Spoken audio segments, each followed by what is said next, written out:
미국 사회가 발칵 뒤집혔습니다. 미국 소비자들이 한미 관세 협상 결과에 반대하며 거리로 쏟아져 나왔기 때문입니다. 놀랍게도도 그 이유는 다름 아닌 삼성전자 제품의 가격 급등. 처음엔 모두가 관세 탓을 하며 정부를 비난했지만 취재가 파고든 진실은 달랐습니다. 배후에는 일본 회사의 로비와 여론 공작이 있었다는 사실. 미국은 처음에 이 사실을 부정했지만 상원 청문회에서 공개된 문서와 실측 데이터 앞에서 강경파들마저 고개를 떨궜습니다. 대체 무슨 일이 있었던 걸까요? 미국 시장 전체를 뒤흔든 한국 가전 기술의 압도적 진실. 지금 시작합니다. 안녕하세요. 저는 소피아 리카르도입니다. 미국 무역대표부에서 디지털 무역과 소비자 후생 분석을 담당하고 있어요. 스탠퍼드에서 경제학을 전공하고 하버드 케네디 스쿨에서 공공정책 석사를 마쳤죠. 정부회계감사원과 국제무역위원회에서 실무 경험을 쌓았습니다. 오늘 여러분께 들려드릴 이야기는 제가 직접 겪은 일이에요. 얼마 전 미국 정부가 가전제품 관세를 대폭 인상했습니다. 특히 한국산 가전구매에 대한 관세가 15%로 올라갔어요. 원래는 한미 자유무역협정 때문에 0%였는데 말이죠. 트럼프 행정부가 미국 제조업 보호를 명분으로 내세웠습니다. 당연히 삼성전자 제품들의 가격이 급등했어요. TV, 세탁기, 건조기, 냉장고 할 것 없이 모든 제품이 비싸졌습니다. 베스트바이 매장에서는 하루아침에 가격표가 바뀌었어요. 65인치 삼성 올레드 TV가 1,099달러에서 2,199달러로 뛰었습니다. 세탁기는 899달러에서 1,099달러로 올랐죠. 냉장고는 더 심했어요. 작년에 2,099달러였던 비스포크 냉장고가 2,499달러가 됐습니다. 소비자들의 불만이 터져나오기 시작했어요. 그런데 이상한 일이 벌어지기 시작했습니다. 제가 이 문제를 처음 알게 된 건 딸 미아의 학교 학부모 모임에서였어요. 미아는 15살인데 e스포츠를 즐기는 게이머입니다. 학부모 모임이 열린 곳은 워싱턴 DC 교회의 한 카페였어요. 작년에 2,099달러였던 냉장고가 올해는 2,499달러예요. 너무 비싸진 거 아닌가요? 한 어머니가 목소리를 높였습니다. 관세 때문이라고 하는데 이건 너무해요. 다른 학부모들도 고개를 끄덕였어요. 맞아요. 삼성 제품들이 다 비싸졌어요. 그런데 요즘 삼성 품질이 예전만 못하다는 얘기도 있던데. 온라인에서 불량률이 높다는 글을 봤어요. 저는 깜짝 놀랐습니다. 품질 문제라고요? 저희 집에서도 삼성 제품을 여러 개 쓰고 있는데 전혀 문제가 없었거든요. 어디서 그런 정보를 보셨어요? 제가 물어보자 그 어머니가 답했습니다.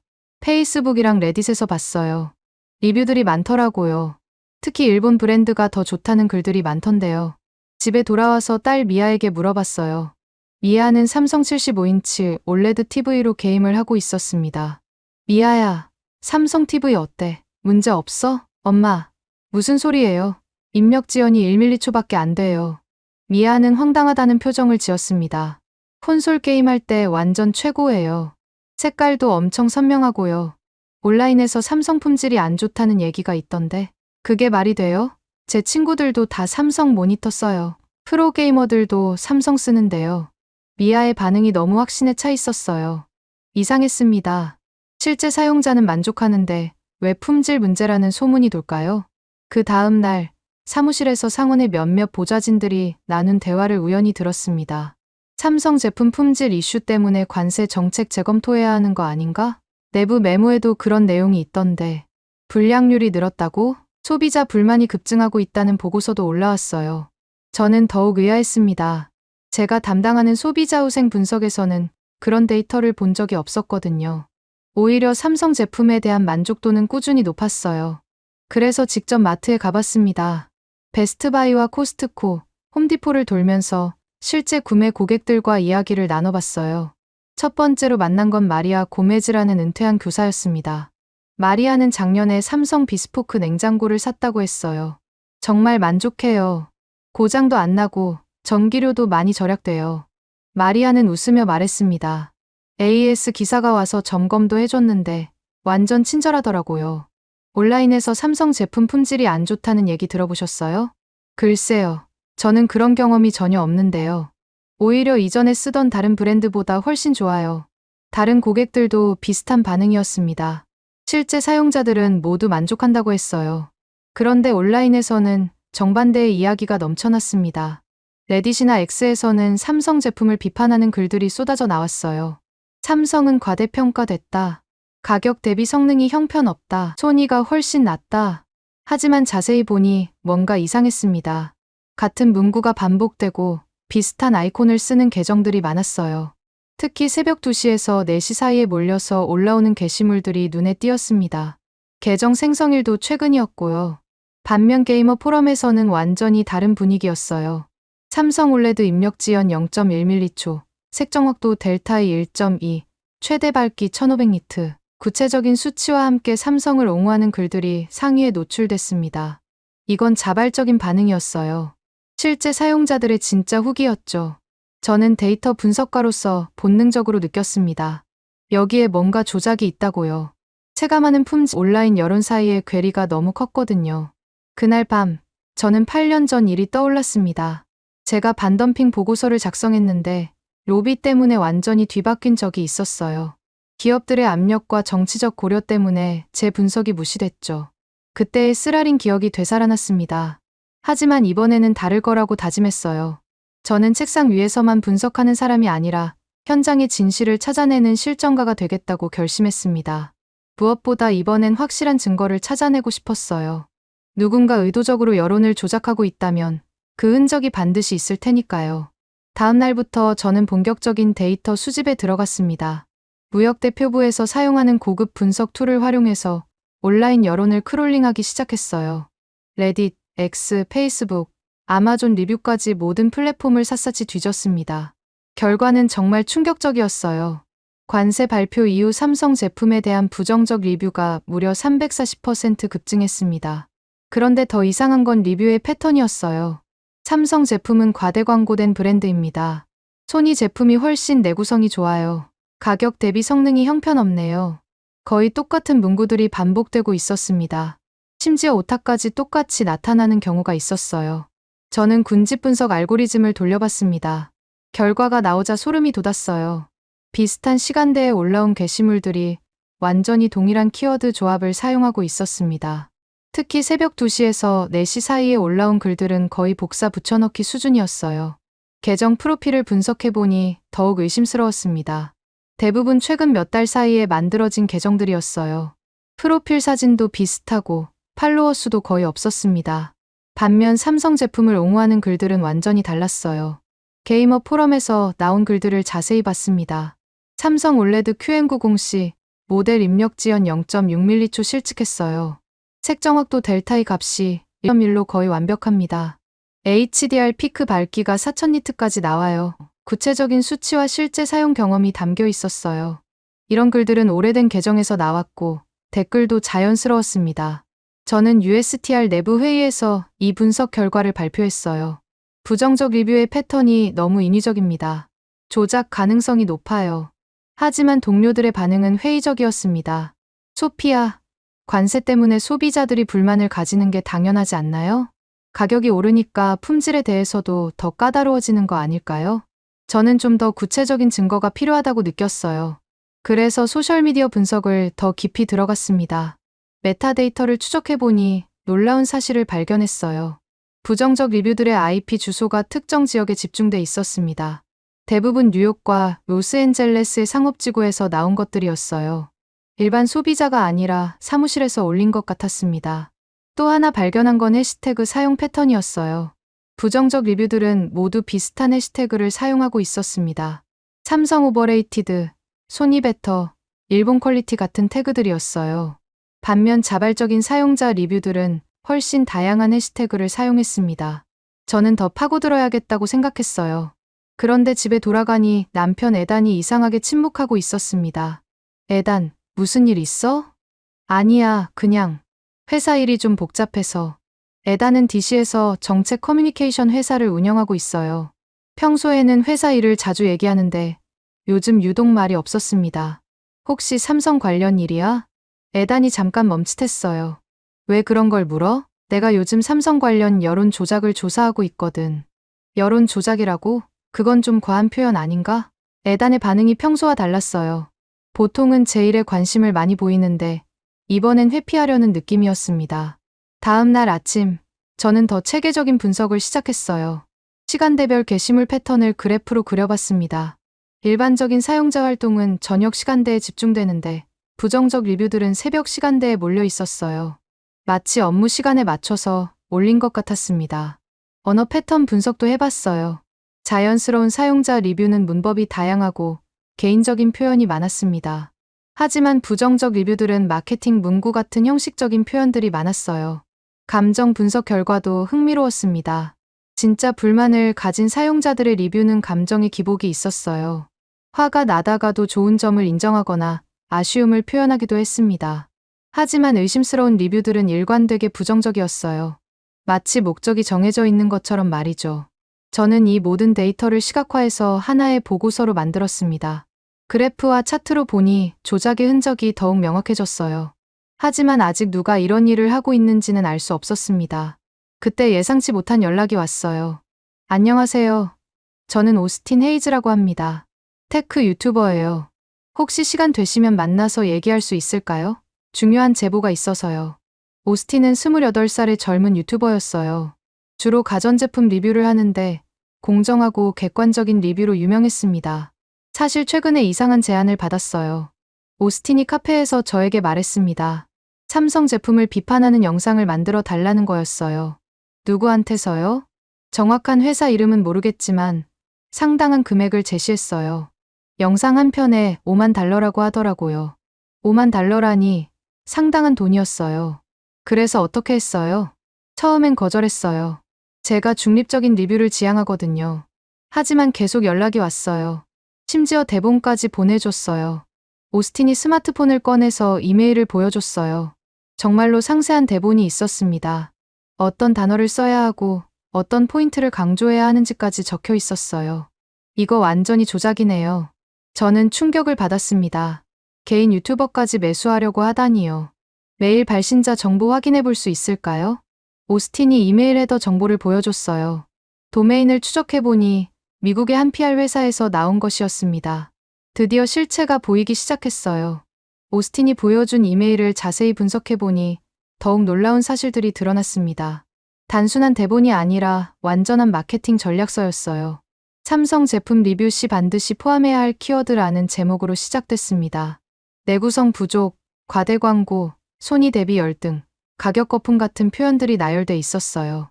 심지어 댓글 관리 가이드라인까지 있었습니다. 영상 업로드 후 24시간 내에 부정적 댓글 100개 이상 확보, 긍정적 댓글에는 즉시 반박 댓글로 대응, 소니 제품 추천 댓글을 상위 노출시킬 것. 이건 단순한 광고가 아니라 체계적인 여론 조작이었어요. 오스틴 씨, 이 이메일의 메타데이터를 분석해 볼 수 있을까요? 저는 USTR에서 사용하는 포렌식 툴로 이메일을 뜯어봤습니다. 발신 서버는 뉴욕 맨해튼의 한 빌딩이었어요. 회사 이름은 스트래티직 커뮤니케이션즈였습니다. 이 회사의 웹사이트를 찾아가 봤어요. 겉보기엔 평범한 PR 회사 같았습니다. 하지만 클라이언트 목록을 보니 흥미로운 점을 발견했어요. 일본의 대형 전자회사들이 여러 포함돼 있었습니다. 특히 소니의 이름이 눈에 띄었어요. 저는 더 깊이 파고들어야겠다고 생각했습니다. 그런데 집에 돌아가니 남편 에단의 표정이 어두웠어요. 소피야, 우리 얘기 좀 할까? 에단이 진지한 표정으로 말했습니다. 회사에서 압박이 들어오고 있어. 무슨 압박? 내가 하고 있는 조사 때문이야. 저는 깜짝 놀랐어요. 제가 하는 일이 에단 회사에 어떤 영향을 줄 수 있을까요? 혹시 우리 회사 클라이언트 중에 스트래티직 커뮤니케이션즈 있어? 에단이 잠시 말을 멈췄어요. 어떻게 그 이름을 알아? 그럼 정말 있다는 거네요? 소피야, 이건 복잡한 문제야. 우리 회사가 그들의 하도급을 받고 있어. 에단의 회사가 여론 조작에 간접적으로 연루돼 있다는 뜻이었어요. 구체적으로 어떤 일을 하고 있는 거예요? 소셜미디어 계정 관리, 콘텐츠 제작. 그런 거야. 삼성 비판 콘텐츠도요? 에단이 고개를 숙였어요. 회사 방침이라서 어쩔 수 없었어. 저는 믿을 수 없었습니다. 남편이 제가 조사하고 있는 여론 조작에 관여하고 있었다니요. 에단, 이건 정말 심각한 문제예요. 소비자를 속이는 거라고요. 나도 알아. 하지만 계약상 비밀 유지 의무가 있어서. 그날 밤 저희 부부는 처음으로 크게 다퉜어. 에단은 회사 때문에 어쩔 수 없다고 했고, 저는 원칙을 지켜야 한다고 주장했습니다. 딸 미아까지 나서서 말렸어요. 엄마, 아빠, 그만해요. 이상해요.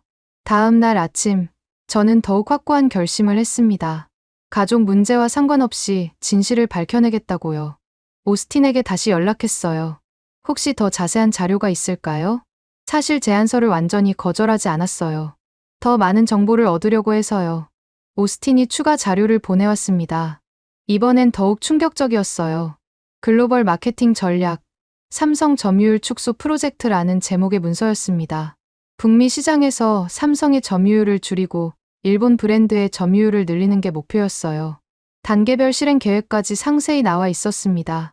1단계, 관세 인상 시점을 활용한 가격 이슈 부과.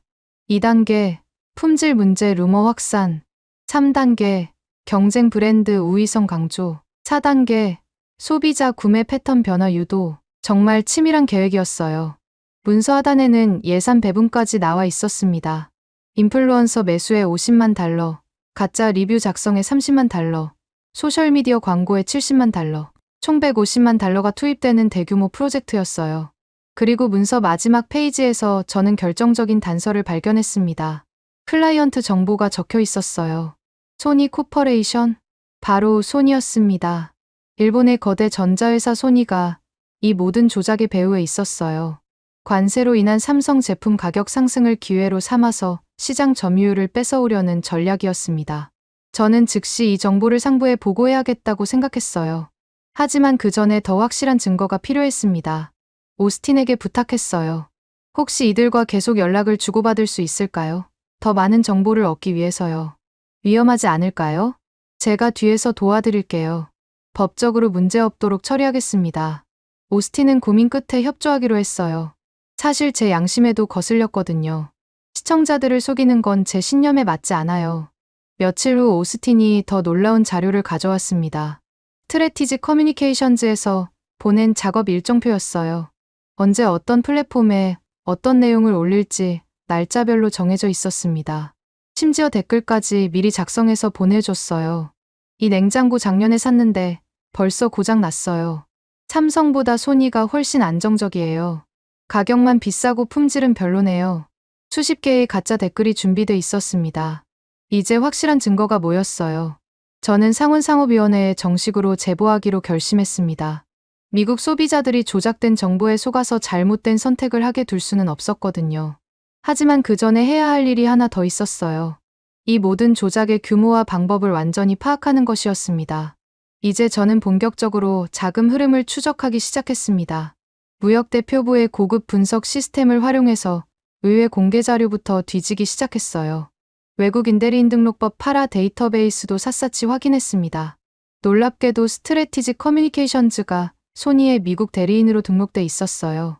하지만 등록된 업무 내용은 일반 마케팅 지원이라고만 돼 있었습니다. 여론 조작 같은 내용은 전혀 없었죠. 주정부 사업자 등록 정보도 확인해봤어요. 스트래티지 커뮤니케이션즈 밑에 수십 개의 하위 회사들이 있었습니다. 디지털 마케팅 솔루션즈, 소셜 미디어 전문가, 콘텐츠 크리에이터스 같은 이름들이었어요. 이들이 실제 작업을 수행하는 회사들인 것 같았습니다. 저는 이 모든 정보를 하나의 네트워크 지도로 만들기 시작했어요. 소니가 맨 위에 있고 그 밑에 스트래티지 커뮤니케이션즈가 있었습니다. 그리고 그 밑에 수십 개의 하위 업체들이 연결돼 있었어요. 각 업체마다 담당 영역이 달랐습니다. 어떤 곳은 가짜 계정 생성 전문, 어떤 곳은 리뷰 작성 전문이었어요. 또 다른 곳은 인플루언서 섭외를 담당했습니다. 정말 치밀하게 역할이 분담돼 있었어요. 저는 금융 데이터도 분석해봤습니다. 기업 공시 자료를 통해 자금 이동 경로를 추적했어요.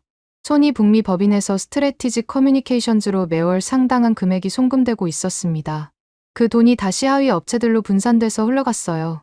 특히 관세 발표 이후 송금액이 급증한 게 눈에 띄었습니다. 평소에 3배 이상 돈이 움직이고 있었어요. 시간대 패턴도 분석해봤습니다. 온라인에 올라오는 부정적 게시물들의 업로드 시간을 보니 규칙성이 있었어요.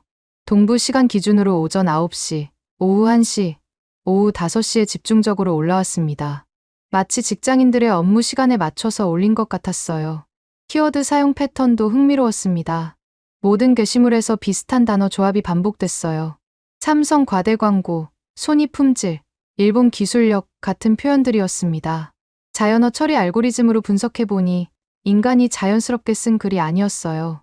마케팅 목적으로 만들어진 문장들이었습니다. IP 주소 분석 결과도 의미 있었어요. 부정적 리뷰들의 80% 이상이 특정 지역에서 나왔습니다. 뉴욕 맨해튼, 로스앤젤레스 다운타운, 시애틀 벨뷰 지역이었어요.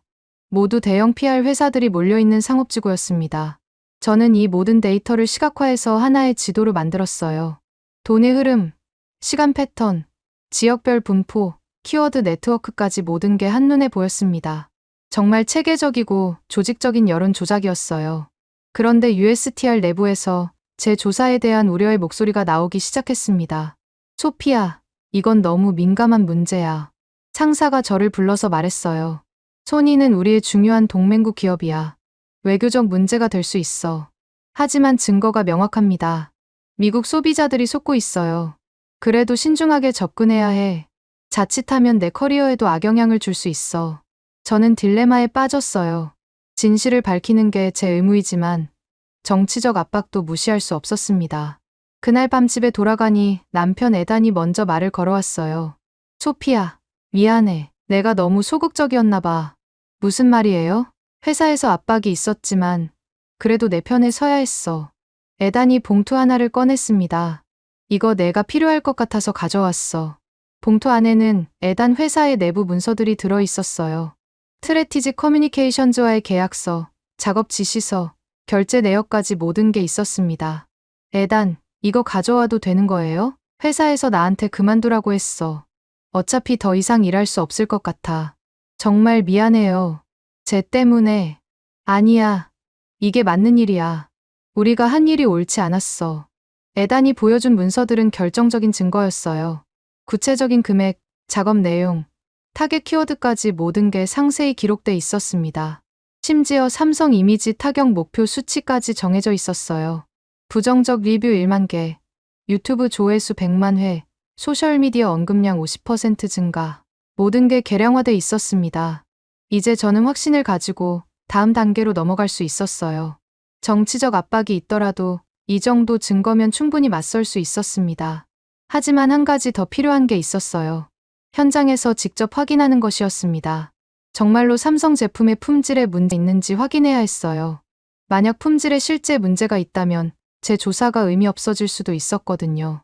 그래서 저는 과감한 결정을 내렸습니다. 한국에 직접 가서 삼성 공장을 둘러보기로 한 거예요. 일주일 후 저는 인천공항에 도착했습니다. USTR의 공식 출장으로 왔지만 사실상 개인적인 조사였어요. 상부에서는 한국 가전산업 현황 파악이라는 명목으로 승인해줬습니다. 하지만 제 진짜 목적은 삼성 제품의 실제 품질을 확인하는 것이었어요.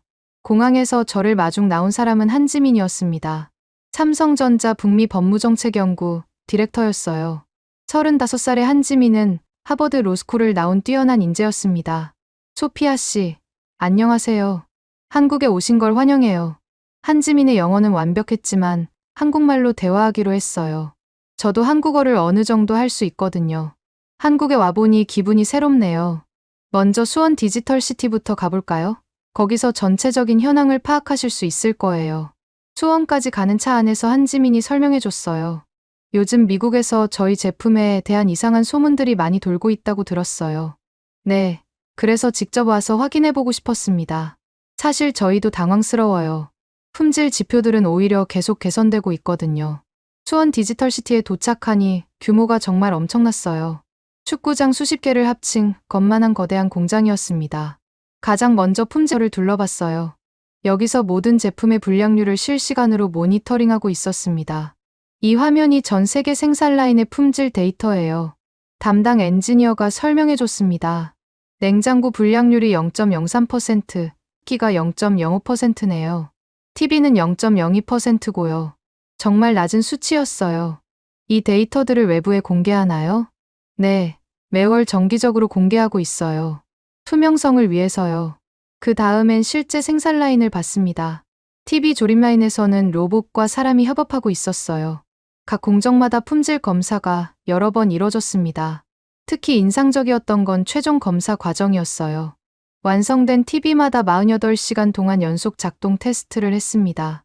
색상, 밝기, 음질, 입력 지연 등 모든 항목을 체크했어요. 입력 지연 테스트 결과가 어떻게 나오나요? 올레드 모델은 평균 0.6mHz예요. 업계 최고 수준이죠. 실제로 측정 장비로 확인해 보니 그 수치가 맞았어요. 게이머들이 왜 삼성 TV를 선호하는지 알 수 있었습니다.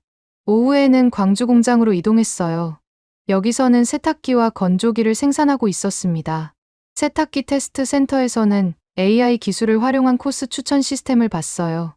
이 시스템이 오염 정도와 섬유 종류를 자동으로 감지해요. 정확도가 어느 정도 되나요? 95% 이상이에요. 계속 학습해서 더 정확해지고 있고요.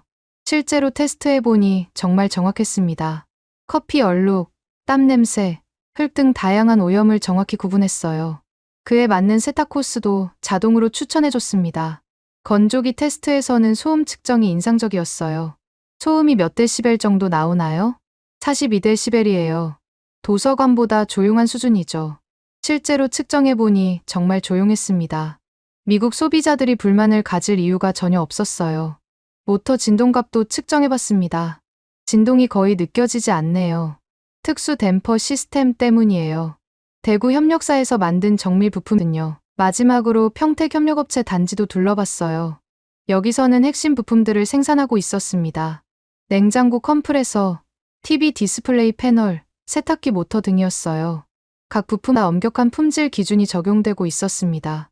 이 컴프레서의 수명이 어느 정도 되나요? 20년 이상 보장해요. 실제로는 30년도 쓸 수 있고요. 냉장고 에너지 효율 테스트도 봤습니다. 킬로와트시 소비량이 하루에 1.2 정도네요. 네, 동급 제품 중에서는 가장 효율적이에요. 실제 사용자인 마리아 고메즈가 전기료 절약 효과를 본 이유가 여기 있었어요. 모든 걸 다 보고 나니 확신이 들었습니다. 삼성 제품의 품질은 온라인 루머와 완전히 달랐어요. 오히려 업계 최고 수준이었습니다. 불량률, AS 리드타임, 에너지 효율, 소음, 내구성 모든 면에서 우수했어요. 그날 밤 한지민과 저녁을 먹으면서 이야기를 나눴습니다. 정말 이상해요. 실제로는 이렇게 좋은데 왜 미국에서는 나쁘다고 하는 걸까요? 저희도 그게 궁금해요. 그래서 자체 조사를 해봤거든요. 한지민이 태블릿을 꺼내서 보여줬어요. 미국 온라인에서 저희 제품 언급량을 분석해봤어요. 그래프를 보니 제가 분석한 것과 비슷한 패턴이 나타났습니다. 부정적 언급이 특정 시기에 급증했네요. 네, 관세 발표 이후부터 급격히 늘었어요. 하지만 실제 AS 접수나 불만 전화는 오히려 줄었어요. 온라인과 현실이 완전히 다르다는 뜻이네요. 맞아요. 그래서 저희도 뭔가 이상하다고 생각했어요. 한지민도 여론 조작 가능성을 의심하고 있었습니다. 혹시 구체적인 증거가 있나요? 저는 한지민에게 지금까지 수집한 자료들을 보여줬어요. 트레티지 커뮤니케이션즈 문서, 가짜 리뷰 패턴, 자금 흐름까지 모든 걸 설명했습니다. 정말 충격적이네요. 소니가 이런 일을 하고 있었다니. 이제 확실한 증거가 모였어요. 하지만 더 강력한 임팩트를 위해서는 한국 현장의 팩트가 필요해요. 저희가 도와드릴게요. 모든 품질 데이터를 제공하겠어요. 한지민이 약속했습니다. 투명하게 공개할 수 있는 모든 자료를 미국 정부에 제출하겠어요. 이제 퍼즐의 마지막 조각이 맞춰지고 있었습니다. 6장 -0.01mm의 설득. 한국에서의 마지막 일정은 대구 협력업체 방문이었습니다. 삼성 제품의 핵심 부품을 만드는 중소기업들을 보고 싶었어요.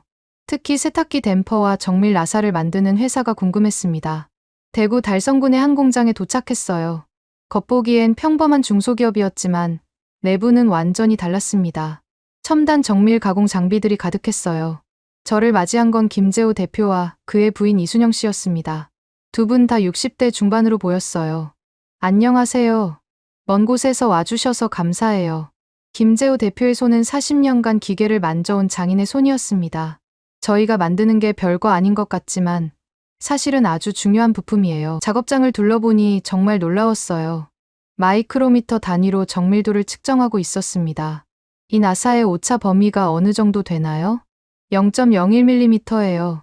그보다 조금이라도 크거나 작으면 불량품이죠. 0.01mm라니 머리카락 굵기의 10분의 1도 안 되는 수치였어요. 왜 그렇게 정밀해야 하나요? 세탁기가 20년, 10년 써도 고장 안 나려면 이 정도는 해야 해요. 이순영 씨가 설명해 줬습니다. 처음엔 삼성에서도 반신반의했어요. 이렇게까지 할 필요가 있냐고 하더라고요. 하지만 10년 뒤에 차이가 나더라고요. 저희 부품 쓴 제품들은 고장률이 현저히 낮았어요. 작업 현장을 자세히 봤습니다. 하나의 나사를 만들기 위해 7번의 검사 과정을 거쳤어요. 각 단계마다 현미경으로 확인하고 데이터를 기록했습니다. 이 기록들을 언제부터 남기기 시작했나요? 1995년부터요. 25년 동안의 모든 데이터가 있어요. 김재호 대표가 두꺼운 장부들을 보여줬습니다. 손으로 쓴 기록들이 빼곡히 적혀 있었어요. 컴퓨터로 옮기지 않으세요? 손으로 쓰는 게 더 정확해요. 느낌이 달라요. 이순영 씨의 말에서 장인 정신이 느껴졌습니다. 댐퍼 제작 과정도 봤어요. 세탁기 진동을 잡는 핵심 부품이었습니다. 이 댐퍼 하나 만드는데 얼마나 걸려요? 2시간이요. 기계로는 20분이면 되지만 수작업으로 마무리해요. 왜 굳이 손으로 하세요? 기계가 놓치는 미세한 부분들이 있어요. 손으로 만져봐야 알 수 있는 것들이죠. 실제로 김재호 대표의 손은 0.01mm 차이도 느낄 수 있었습니다. 40년간의 경험이 만든 신기에 가까운 감각이었어요. 이 정밀도 때문에 삼성 세탁기가 조용한 거예요? 맞아요. 진동이 0.1mm라도 크면 소음이 2배로 늘어나거든요. 품질 관리 캘린더도 인상적이었어요. 매일매일의 온도, 습도, 기압까지 기록하고 있었습니다. 날씨가 부품 품질에 영향을 주나요? 당연하죠. 습도가 5%만 달라져도 금속의 팽창률이 바뀌어요. 그래서 날씨에 따라 공정을 미세하게 조정해요. 정말 과학적이면서도 장인적인 접근이었습니다. 점심시간에 김재호 대표 부부와 함께 식사를 했어요. 사실 요즘 걱정이 많아요. 김재호 대표가 한숨을 쉬었습니다. 미국에서 삼성 제품이 안 팔리면 저희도 타격이 커요. 온라인에서 품질이 안 좋다는 얘기가 많다던데. 이순영 씨가 걱정스러운 표정을 지었습니다. 저희가 25년 동안 쌓아온 게 하루아침에 무너질 수도 있어요. 저는 이분들에게 진실을 말해드리고 싶었어요. 하지만 아직 조사가 진행 중이라 구체적으로 말할 수는 없었습니다. 품질은 전혀 문제 없으니까 걱정하지 마세요. 정말요? 확신하세요? 네. 제가 직접 확인해 봤어요.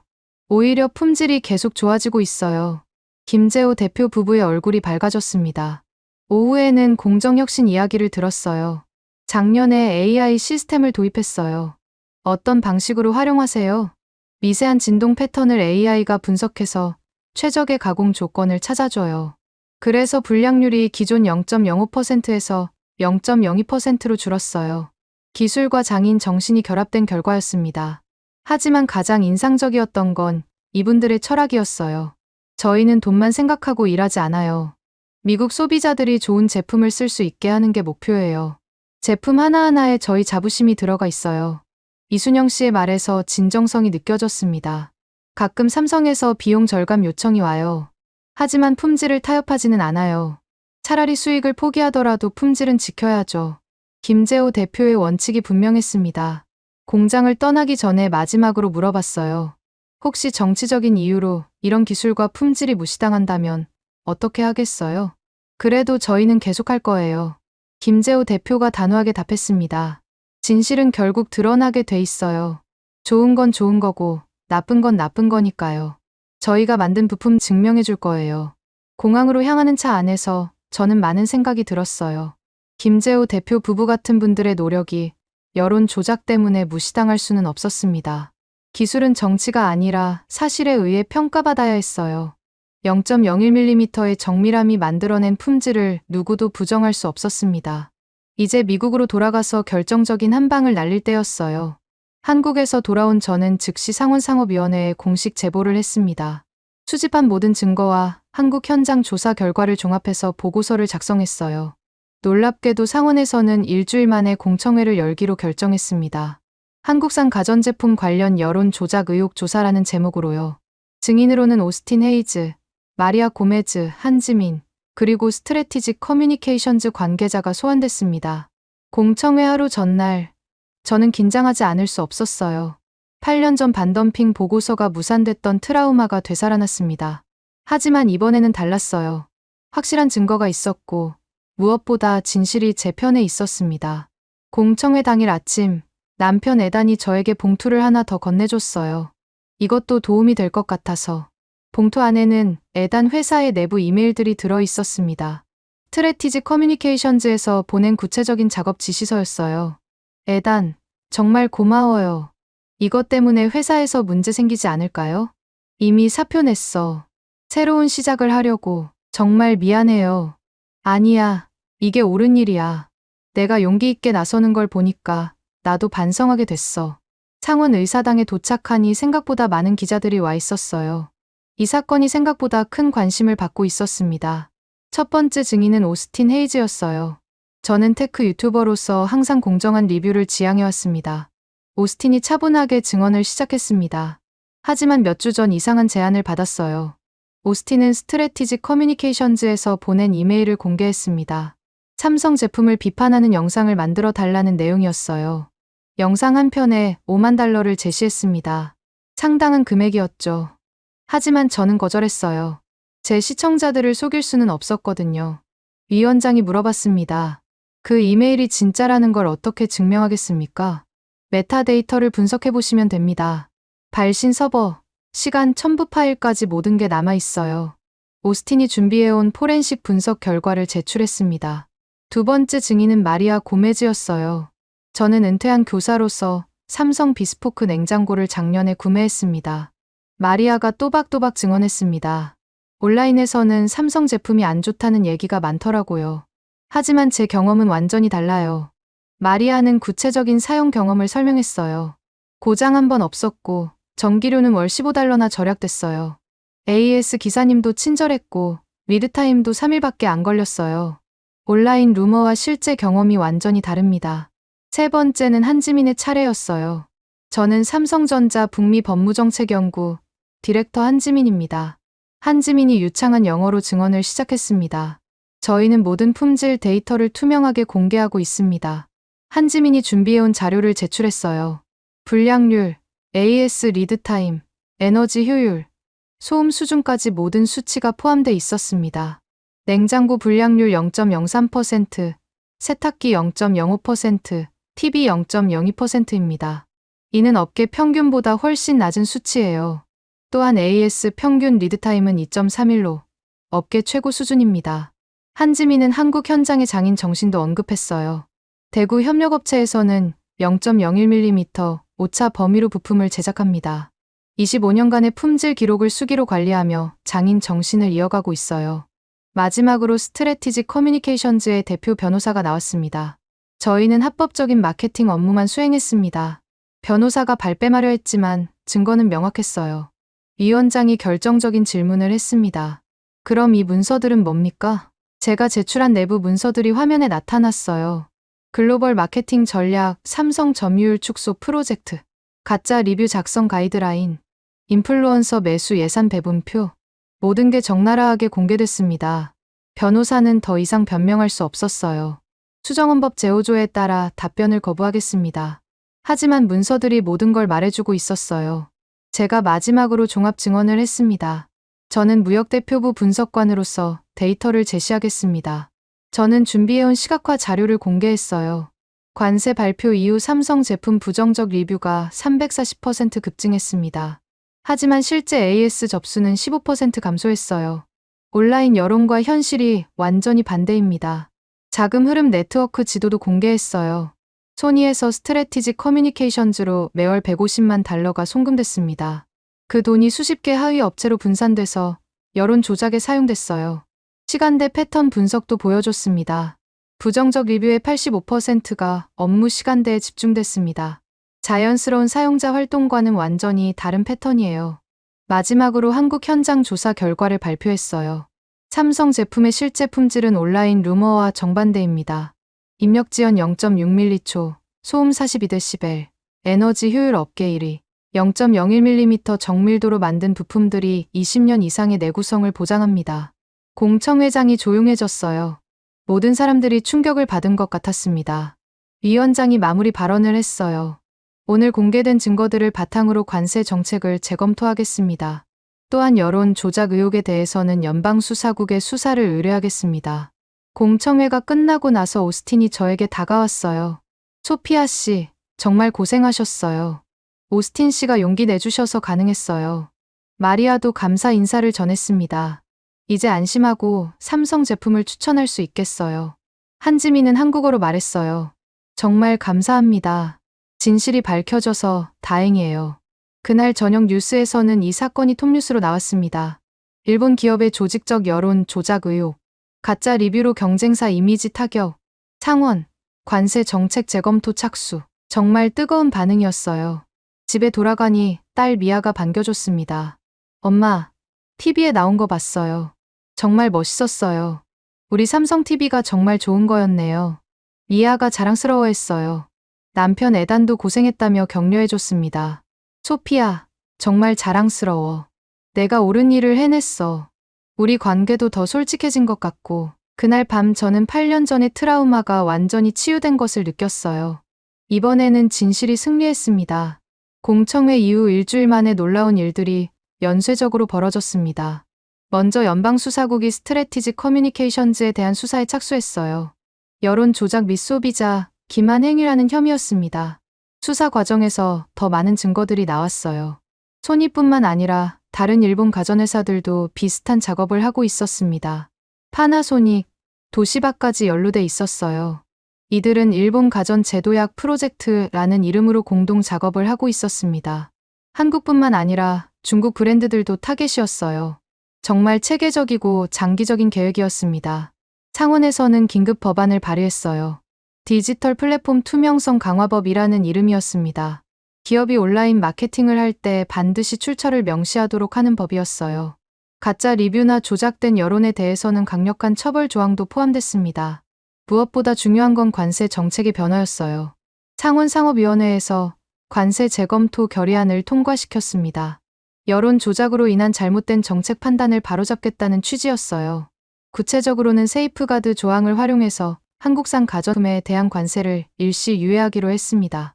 진짜 품 시장 반응을 다시 평가하겠다는 뜻이었어요.